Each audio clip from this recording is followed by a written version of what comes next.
Hello cuties, आप सभी लोगों का स्वागत है मूवीज़ फनगढ़ में। आज हम बात करने वाले हैं she and a perfect husband की एपिसोड 26 की। एपिसोड की स्टार्टिंग होती है, जुनोई ने येरन के सामने काफ़ी सारे एविडेंस रख दिए थे, जिस वजह से वो इस सब बातों को झुठला भी नहीं पाता कि वो मिस्टर लिंग के कनेक्शन यूज़ करना चाहता था। और फिर जुनोई उससे ये भी कह देता है कि हमारे देश में हम चाहते हैं कि दूसरे लोग भी इन्वेस्ट करें, बट हम ये भी चाहते हैं कि वो ऑनेस्टी से करें। अगर कोई गलत काम करेगा तो उसको हम छोड़ेंगे भी नहीं। और फिर वहाँ से चला जाता है। फिर दिखाते हैं क्वीन जुनूई से बोल रही होती है कि अब तुमने चीट करना भी सीख लिया है, क्योंकि काफ़ी सारे जो है उसमें एविडेंस थे वो जुनूई के पास थे भी नहीं। उसने काफ़ी सारे फैब्रिकेट किए थे सिर्फ ईयरन से सच उगलवाने के लिए।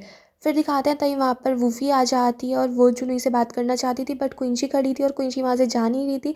पर फिर वो जब देखती है कि वूफी को गुस्सा आ रहा है तो क्विंची वहाँ से चली जाती है। वूफी काफ़ी ज़्यादा गुस्से में थी। जुनूई इससे कहता भी है बैठो, ढंग से बात करो, तुम्हें फ़ीवर वगैरह तो नहीं है, बट वूफी कुछ ढंग से रिस्पॉन्ड कर नहीं रही थी। और उस सोफ़े को देख के तो उसको और ज़्यादा गुस्सा आ रहा था। फिर दिखाते हैं वूफी टेंगुई के पास जाती है और उससे कहती है कि तुमने मुझे धोखा दिया है। टेंगुई भी बोल देती है कि मैंने तुम्हें क्या धोखा दिया है, तुमने 3 चीज़ें मांगी थी और वही 3 चीज़ें मैंने कर दी। तुमने बोला था कि जुनूई कॉर्पोरेट ऑफिस में काम करे, उसको मैंने वहाँ पर पहुँचा दिया। तुम्हें क्वींची वाली पोजीशन चाहिए थी, वो भी तुम्हें दिला दी। और तुम चाहती थी कि क्वींची की पोजीशन काफ़ी ऑकवर्ड रहे हमारी इस फर्म में, तो वो भी मैंने कर दिया। इससे ज़्यादा तो कुछ और प्रॉमिस किया नहीं था। वूफी कहती है कि तुम्हें डैड की साइड ले रही हो और तुमने जुनूई पे नज़र रखने के लिए ये सब कुछ काम किया है ना। टेंगुई भी बोल देती है कि हमने उस पर कोई नज़र नहीं रखी है, कैमरा लगा था, कैमरे से ही फ़ोटो कुछ क्लिक हो गए। अब वो तो इंसानों को ही देखना चाहिए ना, उनको कैमरे के सामने कैसी हरकतें करनी है। और फिर क्विंची और जुनूई तो डेट करते थे, उनकी शादी भी होने वाली थी, ये बात तो सबको ही पता है, तुम्हें नहीं पता थी क्या। वूफी कहती है कि जुनूई ने मुझे सब कुछ बता रखा था। टेंगुई बोल देती है कि बस यही होता है ना, जुनूई थोड़ा उसकी ज़्यादा केयर करता है, क्योंकि इंसान का पहला प्यार वो कभी नहीं भूलता। जैसे मेरा ही हस्बैंड है, उसको अपना पहला प्यार अभी तक याद है। वूफी कहती है कि मुझे इस बात से प्रॉब्लम हो रही है कि जुनूई क्विंची को किन नज़रों से देखता है और वो आज तक मुझे इस टाइप से नहीं देखता है। टेंगुई कहती है कि तुम्हें जेलस फील कर रही हो, तुम्हें क्या अपने ऊपर इतना ट्रस्ट भी नहीं है। जहाँ तक मैंने सुना है, जहाँ तक मैं जुनूई के कैरेक्टर को जानती हूँ, वो तुम्हारी दौलत में तो इंटरेस्टेड है नहीं, तो वो तुमसे प्यार ही करता है, तो तुम फिर जेलस क्यों फील कर रही हो।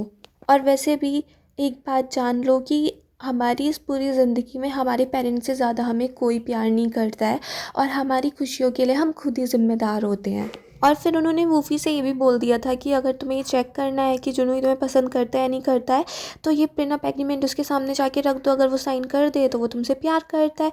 फिर दिखाते हैं वूफी वो एग्रीमेंट जुनूई को दे देती है और जुनूई इसको देखते ही उस पर साइन करने लगता है, बट वूफी उससे वो छीन लेती है और उस पर गुस्सा करने लगती है कि तुम इतने जेंटल कैसे हो सकते हो, एक बार इसको पढ़ तो लो, सारी चीज़ें तो देख लो। पर जुनूई कह देता है कि सब ठीक ही है, इसे मैं साइन कर देता हूँ, बट वूफी उस पर गुस्सा हो रही थी कि पता है ये हम दोनों के बीच में एक दीवार खड़ी कर रहा है, ये हमारे ट्रस्ट को बिगाड़ रहा है, और तुम कैसे साइन कर सकते हो, प्लीज़ इसको लेके मुझसे थोड़ी लड़ाई करो, कुछ तो करो, बट प्लीज़ इसे साइन मत करो।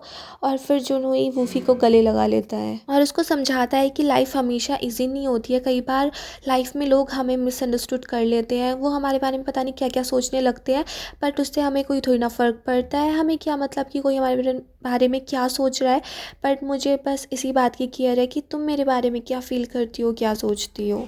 फिर दिखाते हैं क्विंची को जैसे ही थोड़ा टाइम मिलता है वो एकदम से घर पे चली जाती है।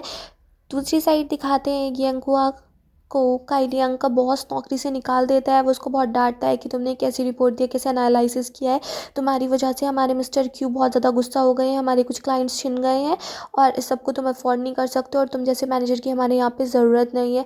क्योंकि यंग उनसे यही बोल देता है कि अगर मैं एक अकाउंट मैनेजर हूँ तो मेरा काम यही है कि मैं अपने क्लाइंट्स की हेल्प करूँ और उनको कोई भी गलत सामान ना बेचूँ, यही मेरे प्रिंसिपल्स हैं।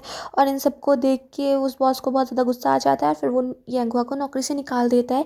यंगहुआ जब घर पे आता है तो उसको थोड़ा सा शोर सुनाई देता है, और जब वो अंदर जाता है तो पता चलता है कि क्वींची उसके लिए खाना बना रही थी, और इस चक्कर में उसके हाथ में थोड़ी सी चोट भी लग जाती है। यंगहुआ उससे बोल रहा होता है कि जब खाना नहीं बनाना आता तो मत बनाओ ना, मैं तुम्हारे लिए बना देता, या हम ऑर्डर कर लेते। और तभी वहाँ पर क्वींची के लिए डिलीवरी आ जाती है।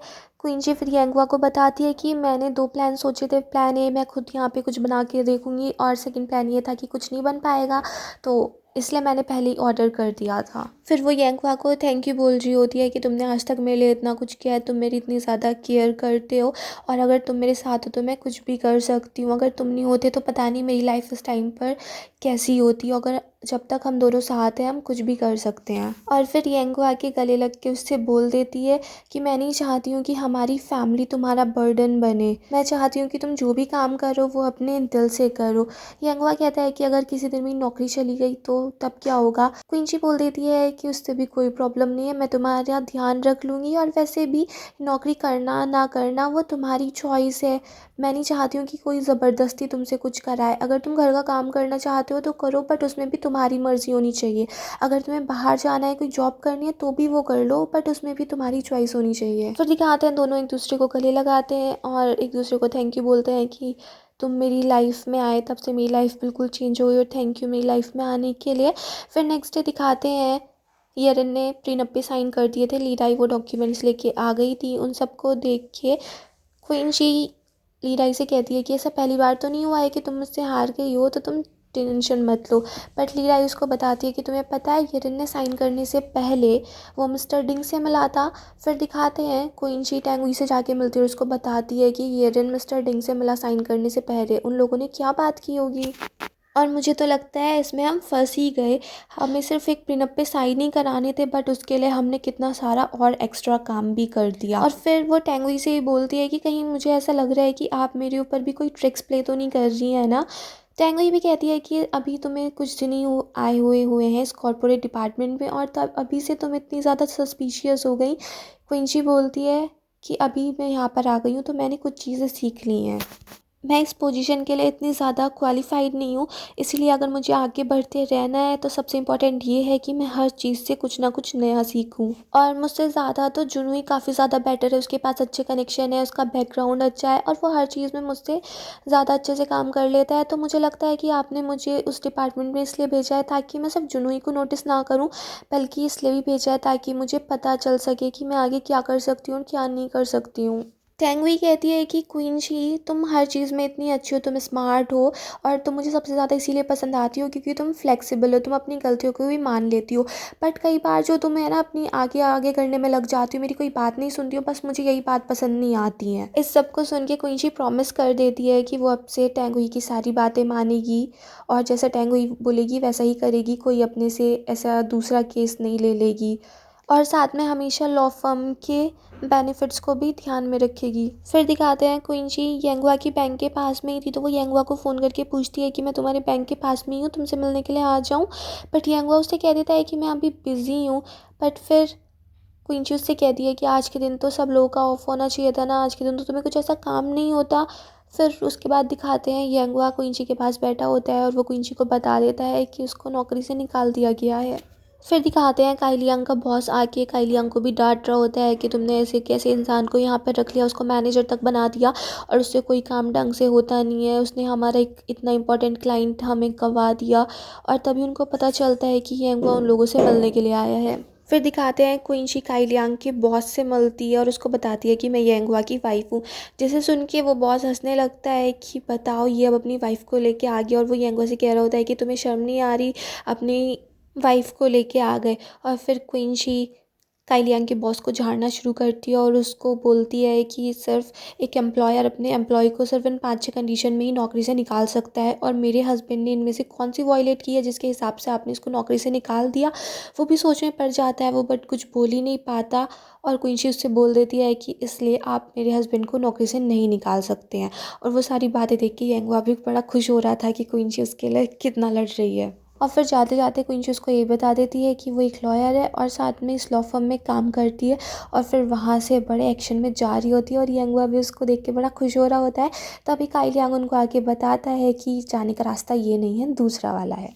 फिर दिखाते हैं जैसे वो लोग वहाँ से जा ही रहे थे तभी वहाँ पर मिस्टर क्यू आ जाते हैं, और वो येंगवा को देख के कहने लगते हैं कि मुझे पता था तुम ही हो यहाँ पर जो काम कर रहे हो, बट ये शेम है कि तुम इतने अच्छे इतने ज़्यादा क्वालिफाई हो के इतनी छोटी सी पोजीशन पे काम कर रहे हो, क्यों ना तुम मेरी फर्म में ही आ जाओ। बट येंगवा उनकी बात नहीं सुनता और फिर क्विंची के साथ चला जाता है।